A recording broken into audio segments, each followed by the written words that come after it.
46-годишникот Гостиварско Дебреше вчера околу 3 часот пријавил тешка кражба, која во период помеѓу 10 и 13 овој месец била извршена во магацинот од неговата продавница за автоопрема.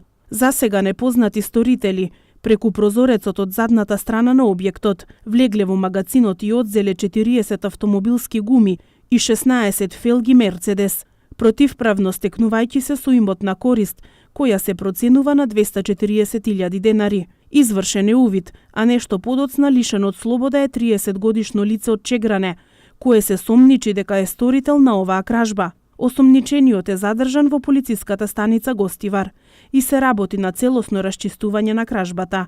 Вчера вечер околу 22 часот на магистралниот пат Гостивар-Кичево, патничко возило Honda Civic со гостиварски регистерски таблици, управувано од 32 годишно лице од Равен, загубило контрола и излетало од коловозот во блиската нива. Од излетувањето, тешки телесни повреди здобил 47 годишниот сопатник, исто така од Равен.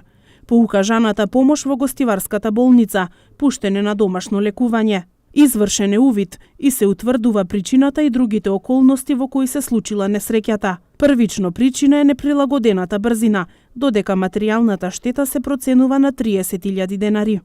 Бројот на сообраќајните прекршоци во Тетово и Тетовско и натаму е мошне голем, а тоа несомнено го покажуваат секојдневните контролни активности што ги реализираат полициските службеници на секторот за внатрешни работи Тетово. Во текот на вчерашниот ден регистрирани се 60 на најразлични прекршоци, кои биле заокружени со 35 прекршочни и 27 мандатни патни налози. Во вчерашните активности откриени се 11 возила со истечена регистрација, 10 лица кои управувале без возачки дозволи, 2 возачи почетници и 9 возачи кои непрописно ги паркирале нивните возила.